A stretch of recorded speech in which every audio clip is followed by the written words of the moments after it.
Today's lesson from the Gita, a very important lesson, is that of oneness. Open your heart to the power of oneness when the illusion of separateness appears stronger.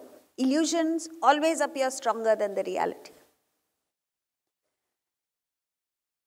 5,000 years ago, 10,000 years ago, the Indian culture emphasized on ekam, oneness, advitiyam, one without a second. And today, this doctrine comes in handy with globalization, where you find one multinational company at any given time having employees from sometimes 72 different countries. So we're all turning into what they call as multicultural societies. In this scenario, when there are differences, the color of the skin is different, the language is different, the culture is different, the food is different, customs are different. How do we get along with others? How do we work as one team is the question. In India, for thousands of years, we have actually lived it. Because there cannot be a more diverse culture than the Indian culture. And yet, it is the longest unbroken civilization in the world. That itself stands testimony to our philosophy. So, what do we need to do is the question. We need to see ourselves in others. We need to extend, make an effort to see oneness rather than separateness. Let's take a look at what's happening in the world today vis-a-vis what the Gita speaks of.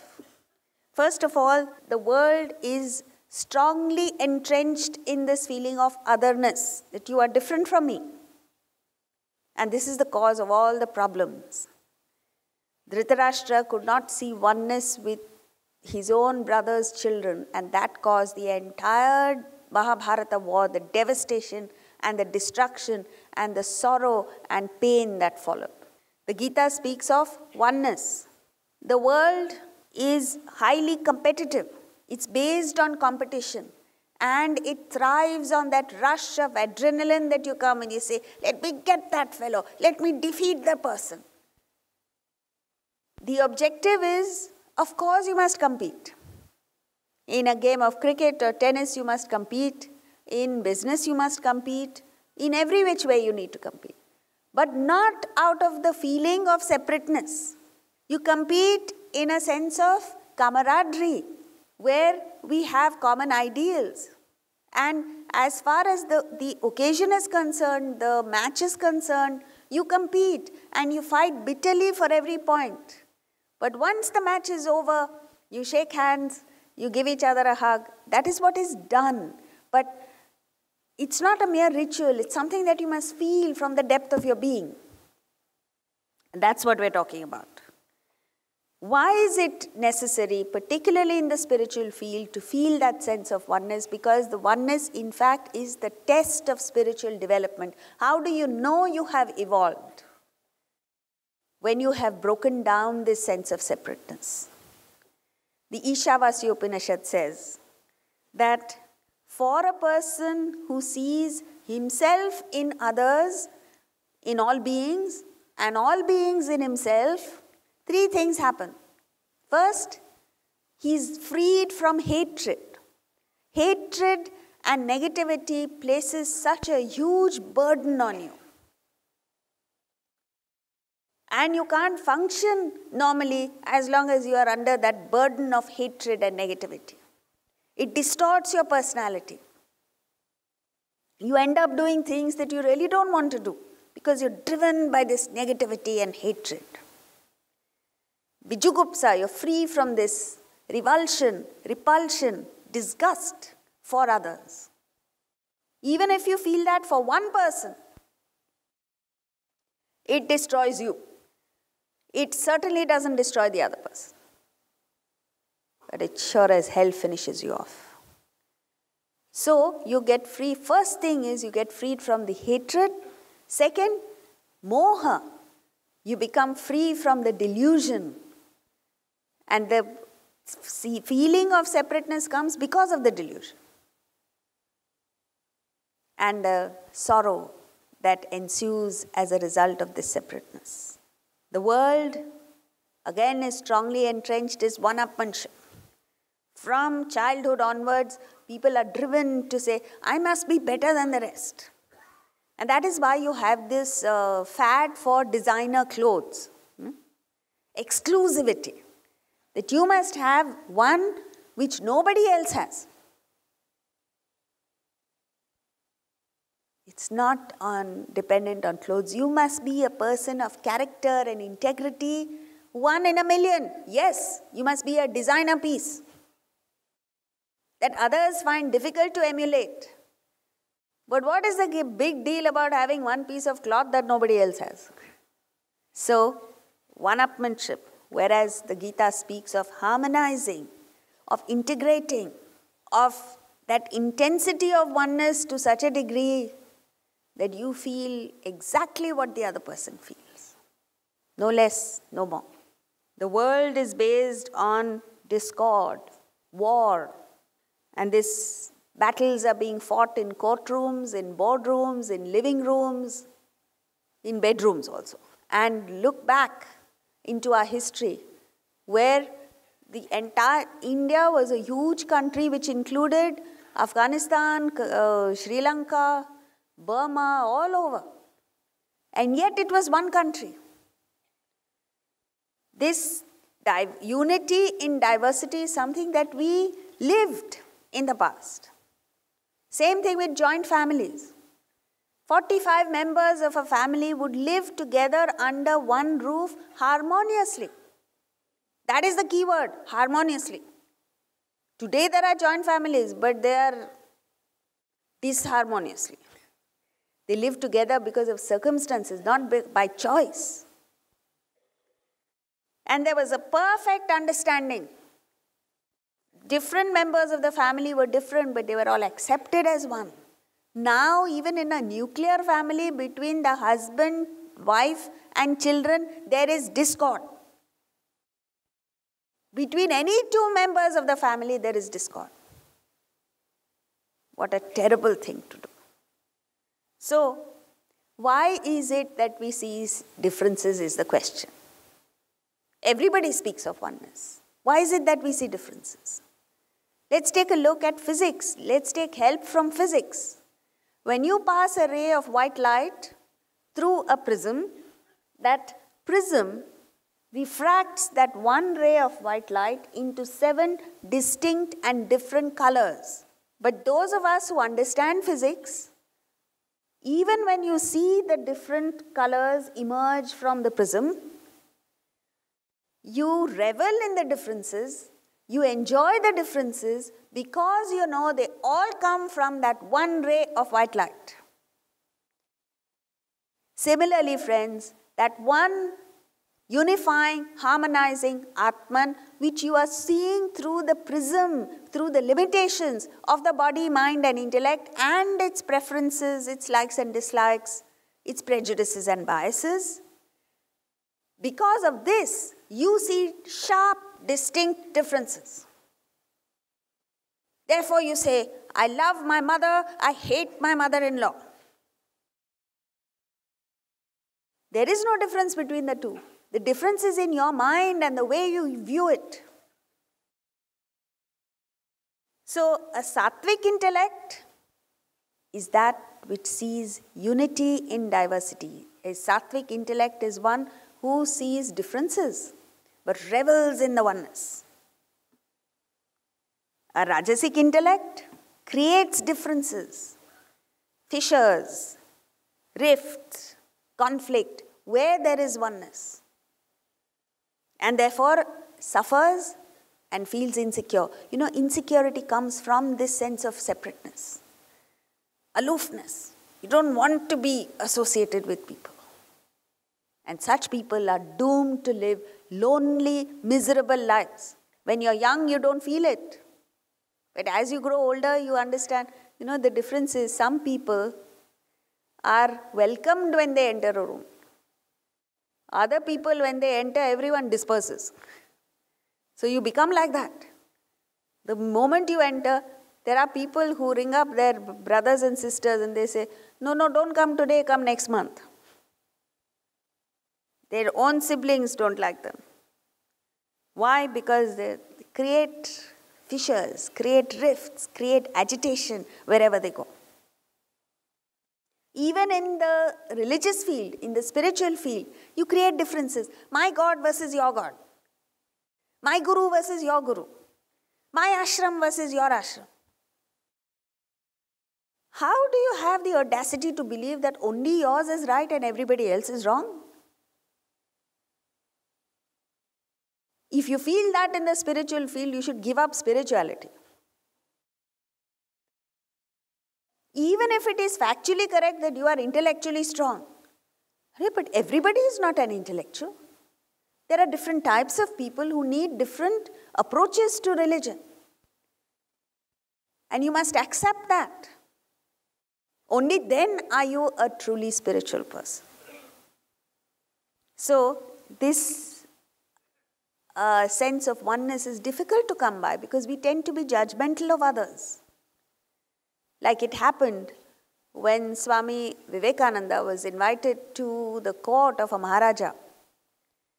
And in those days, they had entertainment for the Maharaja in the evening. So a lady came to dance.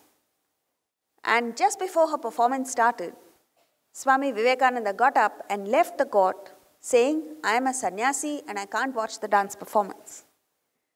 It turned out that the lady was a highly spiritual person, deeply devotional person. And she was so hurt that Swami Vivekananda walked out. So she sang Surdas's bhajan, which we're going to play now, and that says it all. Prabhu more, avaguna chetana dharo. Prabhu more, avaguna chetana dharo. Samadarasi Prabhu naam tiharo. Samadarasi Prabhu naam tiharo. Chahe to par karo. Prabhu more, avaguna chetana dharo. So this quality, when he heard this bhajan, he felt so bad that he had been judgmental of this lady and the activity. Then he came to know that material or spiritual is not in the action, it is in the attitude. And that here was a lady who was deeply spiritual. So he came back and watched the whole performance. The whole thing is about, the bhajan, Surdas is telling God, he said, don't look at my faults, because Samadarsi, your name itself is Samadarsi. The quality of Atman is Samadarshanaha. And if you say you are spiritually evolved, you have to be able to cultivate this quality of equality of vision. This is a fantastic quality. And how do you get to that equality of vision? Because there are differences. There are criminals, there are terrorists, there are cheats, there are crooks. And there are sages, there are high intellectuals, there are honest and good people in the world. How do you see them as one is the question. The Gita gives a clear path to reaching that Samadarshana. How do you reach there? Just separate the person from the qualities. It's like saying you're a great person, but you're just wearing bad clothes. For that, do you reject a person? No.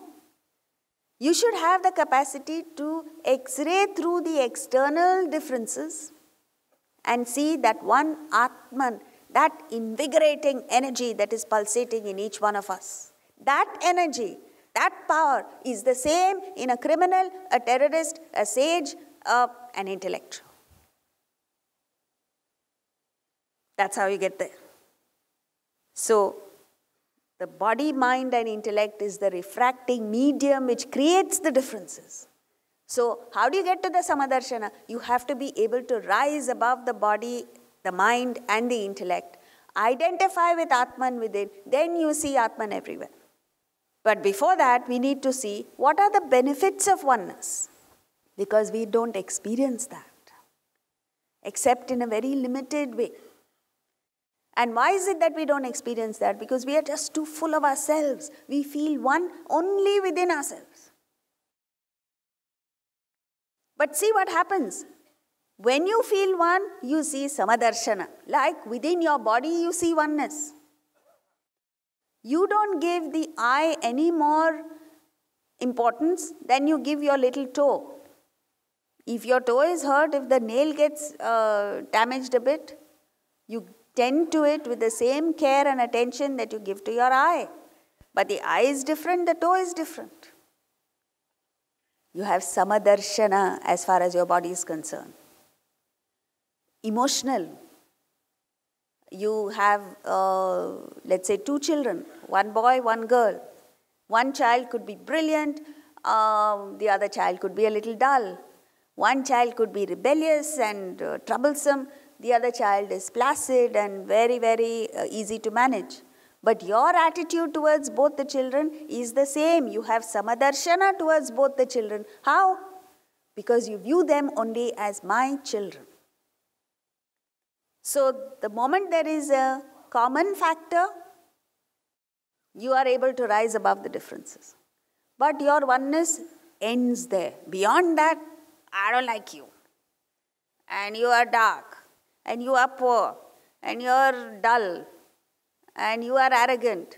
And we are judgmental about people. And that causes extreme stress within us.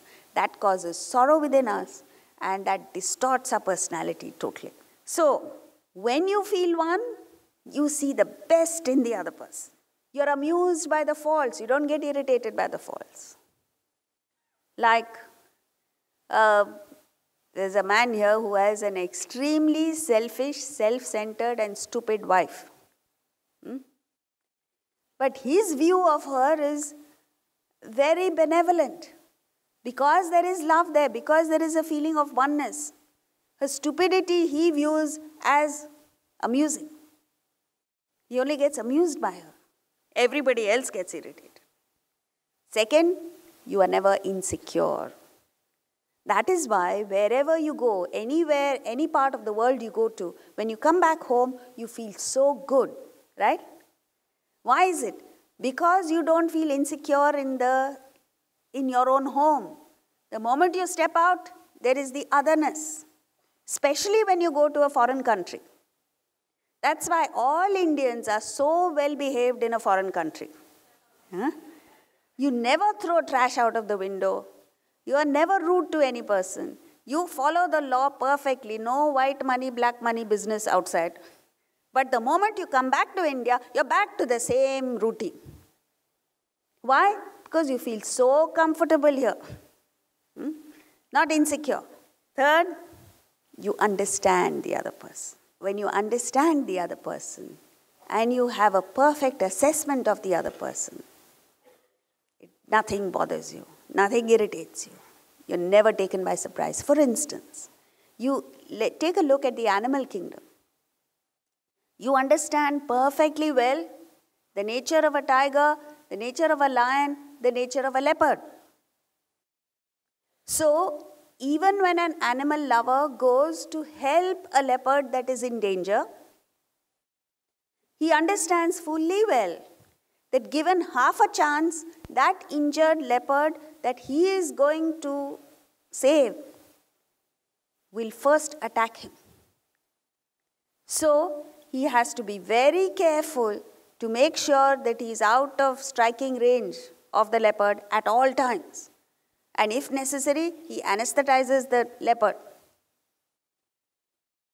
And after he saves the leopard, he knows that the leopard is incapable of feeling gratitude, incapable of saying thank you, incapable of returning the courtesy in any way. Still, an animal lover stretches and sometimes risks his own life to save the leopard. That is true love. That is oneness. Now, what you need to understand is there are leopards among human beings also.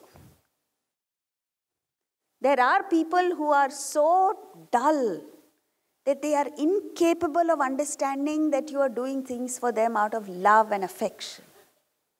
They only treat you as a threat to their well-being because they're insecure. And so what do? You still go out, you risk your well-being, you go well out of your way to do things for the other person, but you must understand that that person is incapable of feeling gratitude, incapable of saying thank you, incapable of returning the courtesy in any way. So you can't sit there and say, I did so much for this person and all she does is nasty. If you say that, if you feel it, it only means you have no understanding whatsoever. So whenever you experience this, you must think, oh, this is a leopard in human form. I cannot expect gratitude from the person. Because if you are expecting something, then you might as well not do. Because then why are you doing it? You're not doing it for the other person. You're doing it because you want something in return. So in other words, you're doing it only for yourself. So you might as well not do if you're expecting. And oneness gives you power. What gave Gandhiji the power over even the British is the fact that he did not hate anybody. He had the